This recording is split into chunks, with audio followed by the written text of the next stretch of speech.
बेटे अब्दुल्ला आजम खान के 2 जन्म प्रमाण पत्र मामले में सीतापुर जेल में बंद आजम खान की मुश्किलें कम होने का नाम नहीं ले रही हैं। पत्नी और बेटे समेत 7 साल की सजा मिलने के बाद उन्हें एक और झटका लगा है। उत्तर प्रदेश की योगी सरकार आजम खान की जौहर ट्रस्ट को 100 रुपए सालाना में दी गई जमीन वापस लेने वाली। योगी सरकार ने मंगलवार को कैबिनेट बैठक में इस प्रस्ताव पर मुहर लगा दी।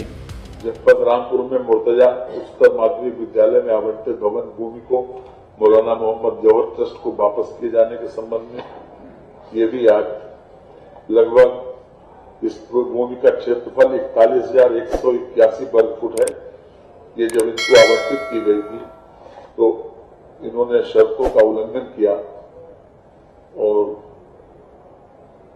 खास तौर से इसमें इसलिए गई थी कि विश्वविद्यालय का एक्सपेंशन करना है, विश्वविद्यालय बनाना है, लेकिन उसमें राजनीतिक दल का कार्यालय बन गया।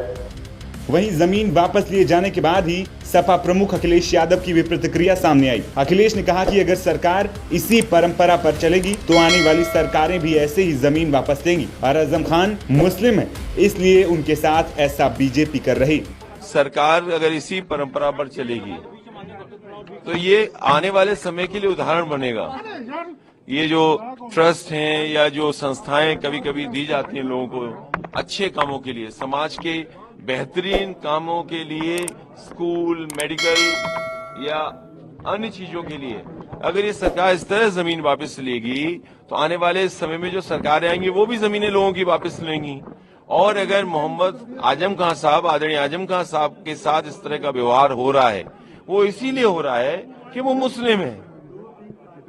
उनके मुस्लिम होने की वजह से और समाजवादी पार्टी के नेता होने की वजह से वो बीजेपी के लोग चाहते हैं कि किसी और मुद्दे पर बहस नहीं हो, किसी और विषय पर बात न हो, इसलिए जानबूझ करके इस तरह के काम भारतीय जनता पार्टी कर रही है। समाजवादी पार्टी इस बात का विरोध करती है और जब कभी समाजवादी सरकार बनेगी, स्कूल कॉलेज के लिए नई व्यवस्था ला करके अगर फ्री भी जमीन देनी पड़ेगी तो दी जाएगी। वहीं तत्कालीन सपा सरकार में आजम खान के जौहर ट्रस्ट को माध्यमिक शिक्षा विभाग की 41,181 वर्ग फीट जमीन महज 100 रुपए सालाना किराए पर दी गई थी, जिसे अब माध्यमिक शिक्षा परिषद वापस लेगा। तत्कालीन सपा सरकार पर आरोप था कि नियमों को ताक पर रखकर ये जमीन जौहर ट्रस्ट को महज 100 रुपए सालाना किराए पर 30 साल के लिए दे दी गई थी। इस जमीन पर जिला विद्यालय निरीक्षक और जिला बेसिक शिक्षा अधिकारी का कार्यालय था। मुर्तजा उच्चतर माध्यमिक विद्यालय की जमीन और भवन को लीज पर देने की शिकायत मौजूदा रामपुर विधायक आकाश सक्सेना ने की थी,